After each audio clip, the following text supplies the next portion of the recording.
Tok tok tok tok. Assalamualaikum. Waalaikumsalam Mbak, silakan masuk, silakan duduk. Terlebih dahulu saya akan menutup pintu dan menutup sambiran. Menutup pintu, menutup sambiran. Perkenalkan Mbak, nama saya Mbak Bidan Fitri. Sebelumnya dengan Mbak siapa? Mbak Mala. Mbak Mala, ada yang saya bisa bantu? Ini saya mau tanya tentang kesehatan reproduksi bagi calon pengantin. Baik Mbak Mala, sebelumnya sudah pernah mendengar atau mengetahui tentang reproduksi seksual bagi calon pengantin? Belum ya Mbak Mala ya. Baik, di sini saya akan menjelaskan dengan lembar balik atau media. Nah, di sini juga yang pertama ada maksud dan tujuan agar Mbak Mala mengetahui tentang kesehatan reproduksi dan seksual bagi calon pengantin. Yang pertama di sini ada pengertian pernikahan. Ini juga ada perjanjian perkawinan antara laki-laki dan perempuan dan sesuai ketentuan hukum ajaran agama. Nah, ini hak reproduksi seksual itu ada merupakan hak yang tergolong dari hak asasi manusia yang mana diatur oleh perangkat dan berhubungan dengan seksualitas. Nah, dan di sini juga bisa dijaga dan dihormati bersama setiap seorang manusia. Nah, setiap laki-laki ini atau perempuan memiliki hak untuk menentukan keputusan dengan bebas dan bertanggung jawab mengenai beberapa hal, yaitu bisa jumlah anak, jaga jarak anak, terus bisa penentuan kelahiran seorang anak dan melahirkan secara sehat. Nah, di sini ada pengertian persiapan pernikahan atau persiapan pranikah, yaitu ada yang pertama ada fisik. Fisik ini yaitu kesehatan sebelum menikah. Para calon pengantin perlu menjaga beberapa prosedur pemeriksaan fisik, yaitu ada tanda-tanda vital, suhu, frekuensi nafas, terus ada tekanan darah. Nah, di sini yang kedua ada gizi. Gizi ini perlu dilakukan sebelum menikah. Nah, berkaitan dengan persiapan kehamilan, di mana proses kehamilan membutuhkan cadangan nutrisi dari ibu. Nah, persiapan gizi meliputi penentuan gizi, membutuhkan cadangan nutrisi, yaitu status ditentukan dengan pengukuran indeks atau IMT. Nah, bisa juga serta pengukuran lingkar lengan atas bagi calon pengantin perempuan. Lalu pemenuhan gizi seimbang, yaitu bisa mengkonsumsi 5 kelompok pangan dengan seimbang, yaitu ada makanan pokok, sayuran, lauk pauk, buah-buahan, dan minuman.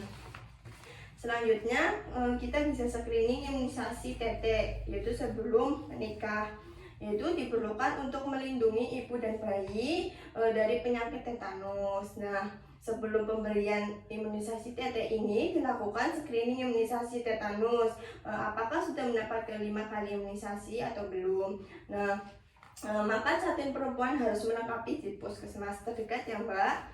Lalu juga ada menjaga kesehatan reproduksi. Di sini Mbak Mala juga usahakan organ kemaluannya dalam kondisi kering saat setelah BAB atau BAK, dan lalu dilap dengan menggunakan tisu atau handuk yang lembut dan kering dan bersih. Nah, untuk menghindari timbulnya jamur di area kemaluan, lalu memakai celana dalam dengan bahan yang menyerap keringat atau bahan katun ya Mbak. Lalu juga bagi perempuan ini diganti minimal 2 kali dalam sehari. Nah, sesudah buang air kecil, bersihkan alat kelamin sebaiknya dilakukan dari arah depan menuju belakang agar kuman yang terdapat pada anus tidak masuk ke dalam organ reproduksi. Nah, seringkali mengganti pembalut jika Mbak Mala ini sedang haid ya Mbak ya, yaitu setiap 4 jam sekali. Lalu juga bagi laki-laki dianjurkan untuk dihitan atau disunat agar mencegah terjadinya penularan penyakit menular seksual serta menurunkan kanker penis. Nah, di sini juga ada tindakan kekerasan yang mengganggu pernikahan atau KDRT ya Mbak ya, yaitu di sini setiap perbuatan terhadap terutama perempuan berakibat timbulnya kesengsaraan atau penderitaan secara fisik, seksual, psikologis atau penelantaran rumah tangga. Nah, melakukan perbuatan pemaksaan, perampasan kemerdekaan secara melawan hukum dalam lingkungan rumah tangga. Nah, di sini juga ada gender dalam rumah tangga, yaitu kesetaraan gender itu dimaksud untuk memberikan keseimbangan peran antara laki-laki dan perempuan. Lalu di sini juga ada perempuan dan laki-laki, yaitu ada pria dan wanita, yaitu ada eksternal dan internal. Nah, di sini itu ada reproduksi pria berada di luar tubuh, berbeda dengan wanita yang lebih banyak berada di dalam tubuh. Lalu di sini ada sistem reproduksi eksternal pada pria dan wanita, yaitu ada pria meliputi penis, skrotum, dan testis. Lalu ada untuk pria yaitu yang internalnya, yaitu uretra, vas deferens, epididymis, vesicula seminalis, ductus ejaculatorius, lalu kelenjar prostat dan kelenjar pulporetal. Lalu ada untuk wanita yaitu ada ovarium, tuba fallopi, uterus, vagina. Lalu eksternal wanita itu ada labia mayora, labia minora, kelenjar parotid, dan klitoris. Lalu juga di sini ada kesehatan jiwa harmonisasi pasangan suami istri, yaitu di mana individu dapat berkembang secara fisik, mental, spiritual, dan sosial, sehingga bisa menyadari kemampuan sendiri mengatasi tekanan, bekerja secara produktif. Nah, para calon pengantin perlu mengenali karakteristik dari masing-masing pasangan. Lalu juga ada kehamilan, yaitu metode kontrasepsi untuk menunda kehamilan atau proses kehamilan, tanda-tanda kehamilan, pemeriksaan kehamilan, dan menjaga kehamilan, menu selama kehamilan. Nah, di sini ada kontrasepsi, yaitu ada upaya untuk mencegah terjadinya kehamilan, yaitu dilakukan untuk pelayanan kontrasepsi dapat bersifat bersifat permanen. Lalu ada terdiri dari 2 hormonal, yaitu seperti KB, suntik, pil, implan, dan yang non hormonal itu IUD, kondom, gamma terputus, kalender, dan lain-lain. Selanjutnya di sini ada proses kehamilan, yaitu berlanjut setelah pembuahan terjadi, dimulai dengan sel telur berubah zat zigot. Setelah zigot akan berkembang menjadi embrio alias calon janin. Nah, di sini ada tanda-tanda kehamilan juga, yaitu yang pertama ada tanda pasti hamil, yaitu gerakan janin, USG, dan bisa mendengar alat Doppler. Lalu di sini ada tidak pasti hamil, yaitu ada amenorrhea, yaitu umur kehamilan dapat dihitung dari tanggal hari pertama haid. Nah, di sini juga biasanya pada bulan-bulan pertama kehamilan hingga akhir triwulan pertama sering terjadi pada hari pagi hari, dan maka disebut morning sickness.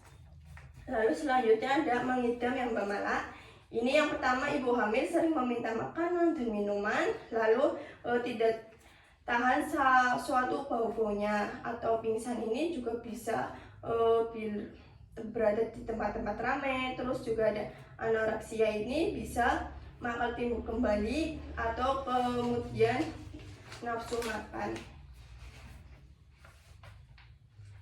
Terus memeriksa kehamilan, yaitu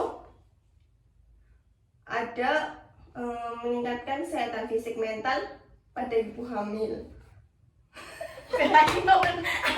Baik, di sini juga ada pemeriksaan kehamilan, yaitu ada meningkatkan kesehatan fisik dan mental pada ibu hamil secara optimal.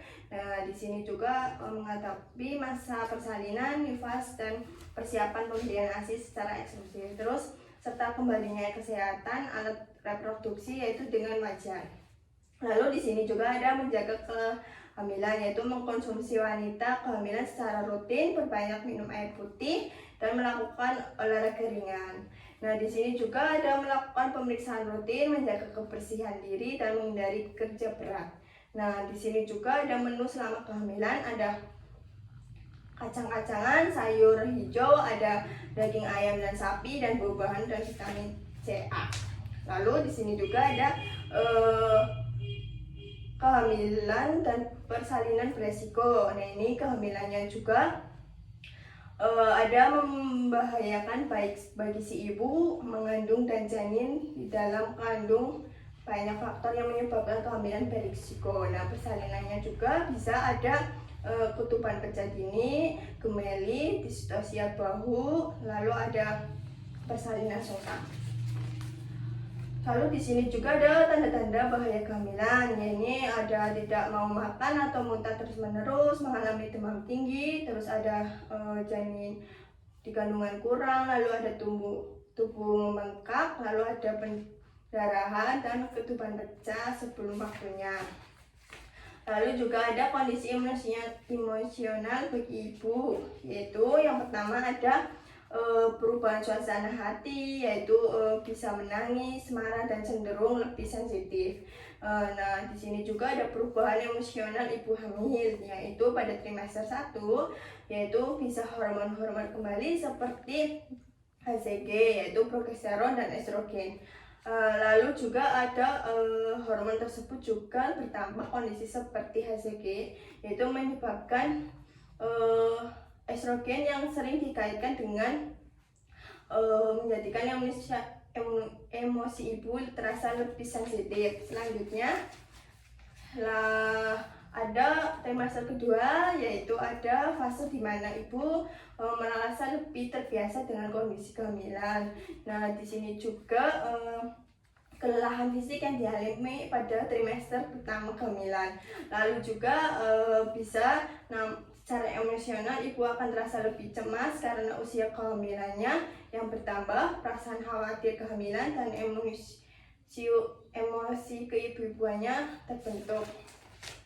Lalu juga di sini ada trimester ketiga, yaitu ada kadar hormon estrogen dan progesteron sangat tinggi. Nah, di sini juga bisa keletihan dan kondisi susah tidur dan rasa khawatir mendekati persalinan. Nah, terus juga kelelahan fisik mental merupakan tantangan terbesar dalam menjalani kehamilan trimester ketiga. Nah, di sini juga kondisi kekurangan tidurnya dapat diatasi dengan istirahat kecil di sela-sela kegiatan seharinya. Lalu di sini juga ada P4K, yaitu pemeriksaan kehamilan yang dilakukan oleh bidan. Nah, di sini juga meningkatkan pengetahuan ibu hamil, suami, keluarga, dan di sini juga ada kehamilan resiko, yaitu bahaya kehamilan, ajakan pada ibu, suami, dan keluarga untuk merencanakan persalinan. Lalu di sini juga ada persalinan. Nah, di sini proses pengeluaran janin kehamilan cukup bulan, yaitu sekitar 374 sampai 42 minggu. Nah, di sini juga spontan dengan presentasi belakang kepala yang berlangsung selama 18 sampai 24 jam tanpa komplikasi. Nah, di sini juga ada perawatan pasca persalinan, yaitu memperhatikan kondisi vagina, perawatan darah nifas setelah melahirkan normal. Lalu di sini juga ada IMD atau memberikan ASI secara segera mungkin pada si kecil dalam 30-60 menit setelah kelahirannya. Nah, di sini juga selain itu adanya kesentuhan kulit langsung atau skin to skin kontak. Nah, selama inisiasi menyusui dini ini dapat menjadi momen perkenalan untuk memperkuat ikatan batin ibu dan si kecil. Lalu di sini juga ada manfaatnya, yaitu mengandung zat sesuai kebutuhan bayi yang berguna untuk menunjang pertumbuhan dan perkembangan fisik. Lalu bisa kecerdasan, melindungi bayi dari alergi, aman, dan kebersihannya. Lalu juga ada membantu dalam memperbaiki refleks menghisap, menelan, dan pernapasan bagi si bayi. Lalu di sini juga ada tentang IMS atau HIV/AIDS, yaitu yang IMS itu infeksi menular seksual, yaitu yang salah satunya cara penelurannya melalui hubungan seksual dan pasangannya sudah tertular. Nah, hubungan IMS ini dengan HIV saling berkaitan, di mana IMS mempermudah masuknya HIV. Nah, di sini juga ada HIV, yaitu cairan sperma sperma, cairan vagina, dan air susu ibu. Dan penularan melalui ibu yang terkena HIV kepada bayi yaitu di kandungannya dapat terjadi selama proses kehamilan. Nah, HIV ini tidak menular lewat ciuman atau pelukan, yaitu bisa menular berisiko tinggi melalui suka bergandengan pasangan. Nah, di sini juga ada kanker dan deteksi dini kanker serviks, yaitu pengertiannya ada kondisi yang ditandai dengan pertumbuhan sel abnormal. Nah, pertumbuhan sel abnormal ini dapat terjadi di bagian tubuh manapun.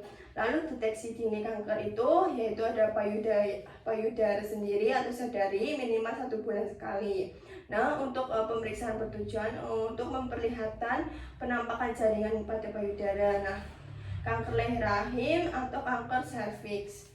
Lalu selanjutnya ada kehidupan seksual suami istri, yaitu menjaga keharmonisan keluarga karena tetap terhubung dengan pasangan secara fisik. Nah, kegiatan seksual menjadi pengalaman intim yang membuat dan pasangan semakin dekat. Nah, hubungan seksual suami istri ini yang membuat api asmara tetap hidup. Nah, oleh karena itu penting bagi ibu dan pasangan untuk selalu menjaga api asmara tersebut. Baik Mama, saya sudah menjelaskan tentang persiapan pranikah ini atau calon pengantin ini. Penjelasan dari saya sudah jelas. Baik, ada yang ditanyakan lagi? Tidak ada ya, saya akan mengevaluasi ya Mbak. Tadi ada 4 screening calon pengantin. Itu apa saja ya Mbak? Ada pemeriksaan fisik, gizi, terus status imunisasi, sama kesehatan reproduksi. Baik, Mbak Man sudah jelas dan sudah paham ya Mbak. Jika ada kurang lebihnya, terima kasih. Assalamualaikum warahmatullahi wabarakatuh. Salam. Telah dilakukan tindakan konseling kesehatan reproduksi dan seksual bagi calon pengantin pada Nyonya M umur 24 tahun di BPM Fitri pada hari Senin tanggal 24 Oktober 2022 pukul 10.00 waktu Indonesia Barat. Dengan hasil pasien sudah mengetahui tentang kesehatan reproduksi dan seksual bagi calon pengantin tertanda yaitu bidan Fitri. Terima kasih.